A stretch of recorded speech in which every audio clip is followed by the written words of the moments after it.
Hi everyone. स्वागत है आपका इस नए वीडियो में। तो आज का जो है उसमें हम लोग बात करेंगे impeachment motion against Rajya Sabha chairman. तो ऐसा फर्स्ट टाइम हुआ है इंडिया में, इंडिया पार्लियामेंट्री सिस्टम में, कि इम्पीचमेंट मोशन किसी राज्यसभा के चेयरमैन के अगेंस्ट में ओपोजिशन पार्टी पास करने वाली है। ठीक है। तो ये इम्पीचमेंट मोशन होता क्या, सबसे इंपॉर्टेंट बात है। दूसरा है कि चेयरमैन ऑफ राज्यसभा होते कौन, इनके पास क्या पावर होता है, what is impeachment motion and what is adjournment sine die. ठीक है। ये तीनों जो क्वेश्चन है बहुत इंपॉर्टेंट है आपके प्रीलिम्स पॉइंट ऑफ व्यू से। प्रीलिम्स में क्वेश्चन आ सकता है, ये टॉपिक काफी अच्छा है। इसमें आप you can write answer in your GS paper 2 mains exam also. Indian political system पे क्वेश्चन आ सकता है। ठीक है। तो what was the reason behind for Lok Sabha opposition party? Okay, in Rajya Sabha they passed impeachment motion against. They want to bring resolution for impeachment against the Rajya Sabha chairman. तो ये सारे चीजों पे हम लोग discuss करेंगे one by one. ठीक है। सबसे पहले बात करते हैं न्यूज में क्या चल रहा है अभी। तो न्यूज में अभी पूरे न्यूज पेपर में आपको यही देखने को मिलेगा कि opposition party in the Indian bloc, जो कि आपको पता है इंडिया ब्लॉक जो ओपोजिशन पार्टी है, are considering submitting notice to move an impeachment resolution to remove vice president Jagdeep Dhankhar over his conduct as the chairman of the Rajya Sabha. देखिए, opposition party का साफ साफ ये कहना है कि जो चेयरमैन ऑफ राज्यसभा है, वाइस प्रेसिडेंट जो है जगदीप धनखड़ है, वो क्या करे, बायस कर रहे। ठीक है। वो प्रॉपर वे में जो ओपोजिशन पार्टी के जो भी वो स्टेटमेंट जो कहना चाहते हैं उसको प्रॉपर वे सुन नहीं रहे हैं, उस पे वो डिफरेंट कमेंट, डिफरेंट टिप्पणी कर रहे हैं, जिसके वजह से ओपोजिशन पार्टी इस चीज का बार बार विरोध कर रहे हैं। तो ये फर्स्ट टाइम, ये अचानक से नहीं हुआ, ये बहुत दिनों से सेशन में चलता आ रहा। This comes after multiple adjournment mad.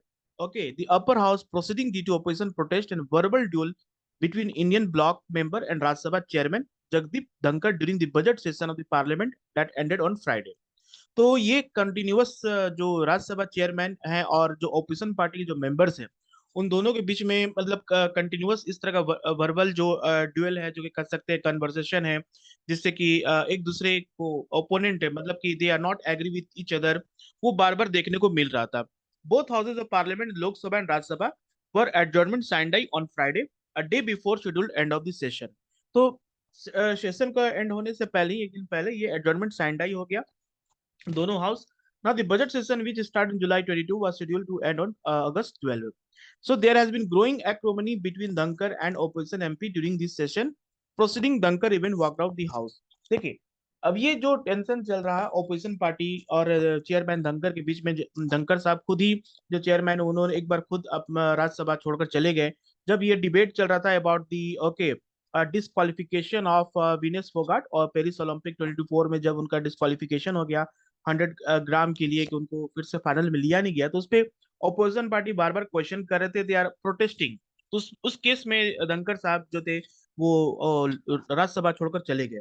और इतना ही नहीं, जब हद तब हो गया जब चेयरमैन और जो राज्यसभा की राज्यसभा के जो मेंबर हैं, ओके, जया बच्चन, उनके बीच में भी काफी बड़ा आर्ग्यूमेंट हो गया नाम को लेकर। ठीक है। जैसे समाजवादी पार्टी की जो चेयरमैन एमपी जया बच्चन, तो चेयरमैन ने उनसे कहा कि जया अमिताभ बच्चन, अब आप बोल सकती है। तो उन्होंने उनका जया अमिताभ बच्चन नाम से जो पुकारा, तो जिसकी वजह से जया बच्चन को इस बात को बुरा लगा, और उन्होंने कहा कि आपका टोन बिल्कुल अनएक्सेप्टेबल है, आप मुझे अपने नाम से बुला सकती थी, बुला सकते जया बच्चन। तो उन्होंने कहा कि आपने जो इलेक्शन लड़ा है जया अमिताभ बच्चन, मैंने वही नाम लेकर बुलाया है। If you have any problem then you can change your name.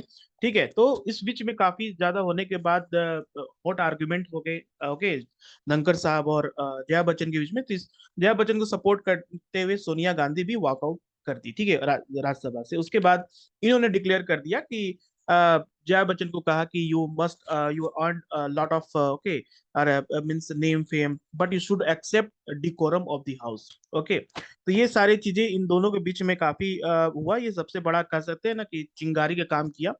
India bloc has been discussing giving notice for the removal of chairman Dhankar for some days, according to report in Indian Express। तो India bloc जो है वो एक notice, क्योंकि होता है कि chairman को आप इसी तरह डायरेक्टली रिमूव नहीं कर सकते, उसके लिए प्रॉपर रेजोल्यूशन पास किया जाएगा।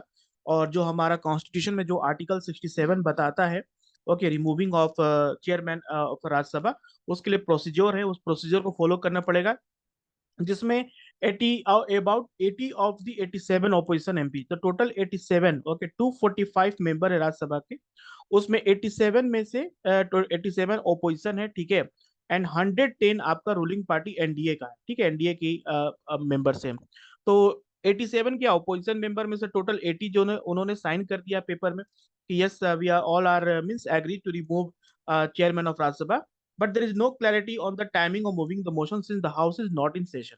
वो पता है यहाँ पर एडजॉर्नमेंट साइंडाई हो चुका है, ठीक है, तो इसके भी हाउस अभी सेशन में नहीं है, तो इसलिए ये नोटिस अभी पास नहीं हो सकता है। और रिमूवल प्रोसीजर क्या है वो सारा कुछ हम लोग समझेंगे, क्या राज्यसभा में चेयरमैन को हटा सकता है, क्या उनके पास उतना मेजोरिटी है और चेयरमैन को हटाने के लिए, तो वो हम लोग देखते हैं। जैसे बात करते हैं चेयरमैन ऑफ राज्यसभा, तो presiding officer of Rajya Sabha is known as chairman, जैसे कि स्पीकर ऑफ लोकसभा होता है, ओके, प्रिसाइडिंग ऑफिसर, उसी तरह राज्यसभा का भी चेयरमैन होता है, ओके, प्रिसाइडिंग ऑफिसर ना। इसमें जो राज्यसभा के चेयरमैन होते हैं वो होते हैं वाइस प्रेसिडेंट ऑफ इंडिया, याद रहे, vice president of India is the ex officio chairman of the Rajya Sabha, मतलब जो भी वाइस प्रेसिडेंट ऑफ इंडिया बनेगा he will be a ex officio, वो ऑटोमेटिकली चेयरमैन ऑफ राज्यसभा बनेंगे, ठीक है। So, as a presiding officer, the power and function of the chairman of Rajya Sabha are similar to those of the speaker of the Lok Sabha. जैसे कि speaker of the लोक सभा एक house में सारा कुछ रूल्स एंड रेगुलेशन को follow करते हैं, मेंबर्स को परमिशन देते हैं कि yes you can speak, you don't speak, तो ये सारा चीज एक राज्यसभा का जो चेयरमैन होते हैं उनके पास भी सेम पावर होता है। हालांकि स्पीकर हमारा जो कॉन्स्टिट्यूशन में है, लोकसभा के स्पीकर को ज्यादा पावरफुल बनाया गया है as compare to the chairman, लेकिन वो सब बाद में बात करेंगे। यहाँ पर हमें समझना है कि unlike the speaker who is the member of the house, chairman is not the member of the house. तो जैसे कि स्पीकर कौन होता है, chair member of the house होता है, और जब भी वो किसी पॉलिटिकल पार्टी से जब कोई चेयरमैन बनता है तो वो अपने पॉलिटिकल पार्टी से रिजाइन कर देता है, फिर वो इंडिपेंडेंटली वर्क करने के लिए चेयर स्पीकर बनता है। But like the speaker the chairman cannot vote in the first chance, okay, like the speaker chairman cannot vote in the first time, speaker के जैसा वो वोट नहीं कर सकता है। He too can cast a vote in the case of equality vote, जैसे कि speaker का और चेयरमैन का काम क्या होता है, वोटिंग कब कर सकते हैं, जब इक्वालिटी हो, जब किसी दोनों ऑपोजिशन और रूलिंग दोनों का मतलब इक्वल वोट हो, तो उस समय वोट को अपना वोट देकर किसी एक को सपोर्ट कर सकते हैं, तो वो पावर राज्यसभा के चेयरमैन के पास होता है। अब बात करते हैं आर्टिकल 67 जो कि न्यूज़पेपर में दिया हुआ आर्टिकल 67 के बारे में। तो आर्टिकल 67 यही बताता है कि the vice president hold office for a 5 year from the date of he enter upon his office, this is given article 67।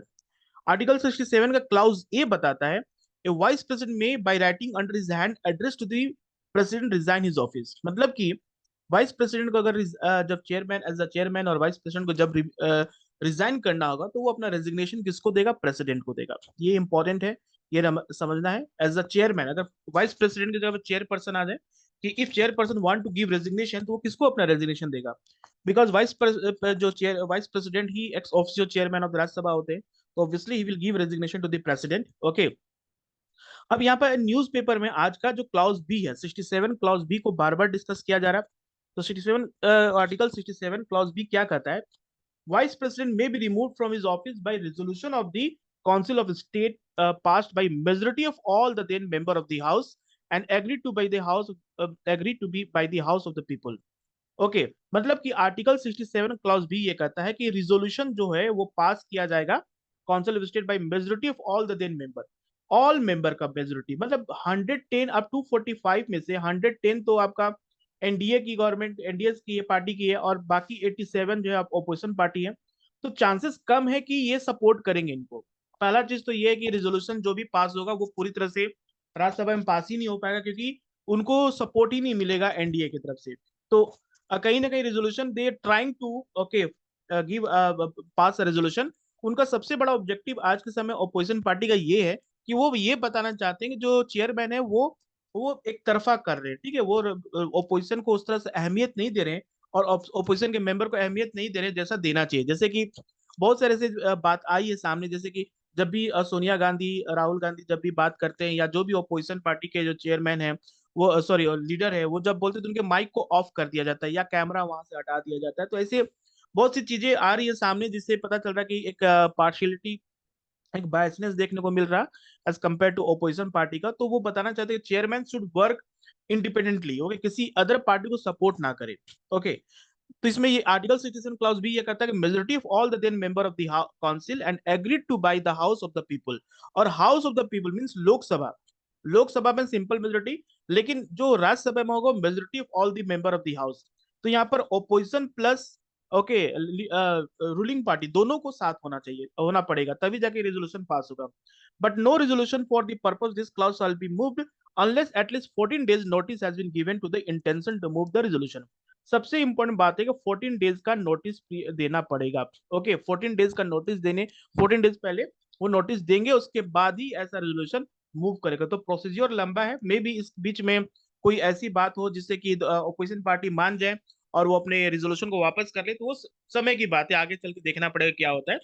उसी तरह आर्टिकल 67 क्लाउज सी कहता है कि vice president notwithstanding the expiration of his term continue to hold office until his successor enter upon his office।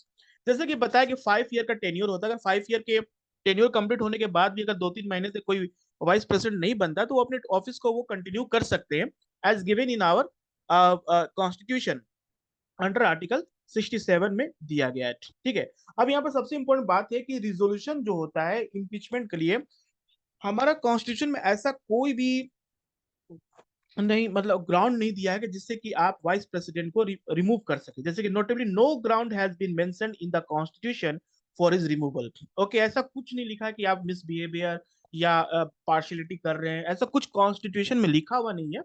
So no ground has been mentioned in the constitution for his removal. ये बहुत important है, अब exam point of view से समझने वाली बात है कि हमारे जो कॉन्स्टिट्यूशन में प्रोविजन तो दिए गए हैं रिमूवल के लिए, लेकिन किस ग्राउंड में रिमूवल होगा वो नहीं बताया गया है।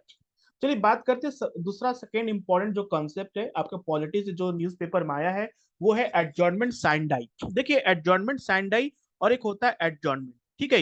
ये दोनों पावर्स प्रिसाइडिंग ऑफिसर के पास होता है। प्रिसाइडिंग ऑफिसर में स्पीकर ऑफ द लोकसभा और चेयरमैन ऑफ द राज्यसभा दोनों के पास होता है। डिफरेंस समझना, एडजॉर्नमेंट मतलब हो गया कि there is a mention a specific date, okay specific date, specific time कि इस समय हमारा हाउस फिर से मोशन में आए, हमारा हाउस फिर से सेशन में आएगा और हम लोग इस समय मिलेंगे। मतलब कि एडजॉर्नमेंट जब भी होता है वहां पर डेट और स्पेसिफिक टाइम मेंशन किया रहता है, लेकिन एडजॉर्नमेंट साइन टाइम में it is a terminating sitting of the parliament of an indefinite period. मतलब यहाँ पर कोई टाइम पीरियड मेंशन नहीं रहता है, जैसा कि अभी हुआ है कि एडजॉर्नमेंट साइन डाई हो गया है।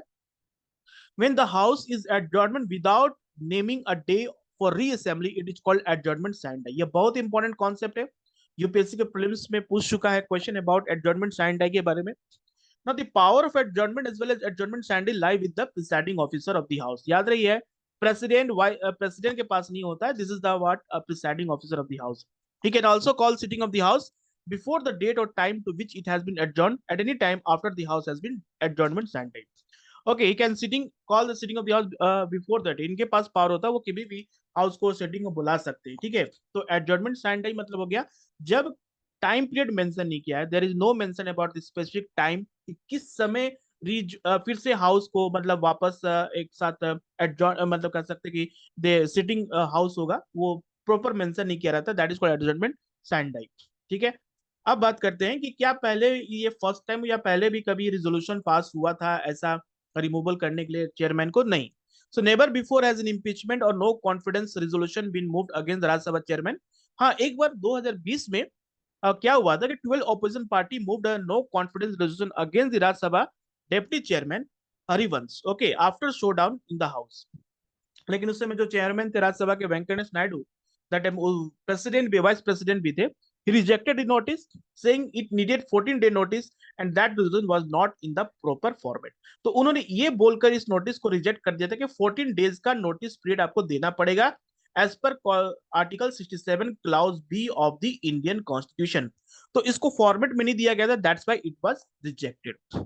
ओके, तो समझना होगा कि आगे चल के क्या इस रिजोल्यूशन को कंप्लीटली पास हो पाता है राज्यसभा से या नहीं, या दोनों राज्यसभा के जो चेयरमैन और जो अपोजिशन पार्टी के बीच में या किसी तरह का कोई भी एक सुझाव, एक मतलब कह सकते हैं कि कॉम्प्रोमाइज हो सकता है, तो आगे देखने की बात है, ठीक है।